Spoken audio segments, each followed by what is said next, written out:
اپنے دادا کی گود میں بیٹھے جناب عبد المطلب نے یوں لاڈ سے دیکھا اپنے پوتے کے چہرے کی طرف، آنکھ میں تکلیف محسوس ہوتی ہے، فوراً مشورہ کیا علاج کہاں سے ہوگا؟ وہ جنگل میں ایک راہب ہے، وہ راہب علاج کرتا ہے۔ اپنے پوتے کو سینے سے لگایا، راہب کے دروازے پہ پہنچ گئے، دروازے پہ دستک دیتے ہیں، راہب چلے میں تھا۔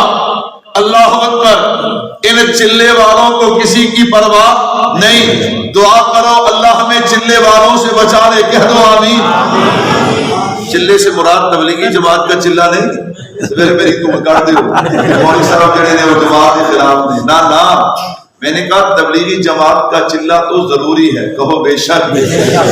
ہاں، تبلیغی جماعت کا چلہ تو ضروری ہے، یہ انسان کو انسان بنا دیتا ہے، مسلمان کو مسلمان بنا دیتا ہے۔ میں اس چلے کی گل کر رہا ہوں، نہ نماز، نہ روزہ، نہ حج، نہ زکوٰۃ، نہ حلال، نہ حرام، نہ عورتوں تو پردہ، بس چلہ ہی چلہ کی پہنچی ہوئی سرکار، چلہ ہی چلہ، اللہ اکبر اللہ اکبر۔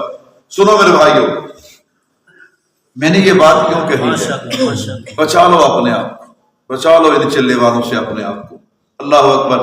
اور ان کو خراب ہم نے کیا، کس نے کیا؟ ہم نے کیا۔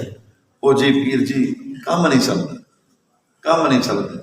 میں نے کہا فکر نہ کر آمی، ذرا میرے کو ایک تویز ہے، تو کروڑا پتی ہو جائے گا۔ کی ہو جائے گا؟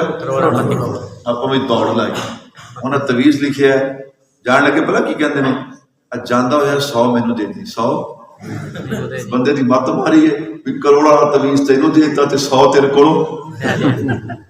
اللہ اکبر۔ یہ نہ تمہاری جیب چھوڑیں گے نہ تمہاری عزت چھوڑیں گے۔ تم روز اخبارات میں پڑھتے نہیں ہو؟ ہاں، میں تعویذات کا منکر نہیں، تعویذ کی ضرورت پڑے، دم کی ضرورت پڑے، کسی اللہ والے کے پاس جائے۔ تمہاری امام مسجد کا امام مسجد نہیں ہے، اس کے سینے میں قرآن ہے، اس سے بڑا پیر کون ہوگا؟ اہل القرآن اہل اللہ۔ میں نے کہا ہاں بھائی، جیسے ہمارے بزرگ شریعت اور سنت کے پابند ہیں، ایسے لوگوں کے پاس جاؤ۔ بے نمازی پیر نہیں ہو سکتا، جو قرآن نہیں پڑھتا وہ پیر نہیں ہو سکتا، جس کے چہرے پہ داڑھی نہیں وہ پیر نہیں ہو سکتا۔ عامل ہونا اور بات ہے، تویز دھاگا لکھنا اور بات ہے۔ میں نے کہا ہاں بھائی، اللہ کا ولی ہونا اور بات ہے۔ یہ اعزاز بھی اللہ نے علماء دیوبند کو دیا ہے۔ ہمارے بزرگ، ہمارے دوست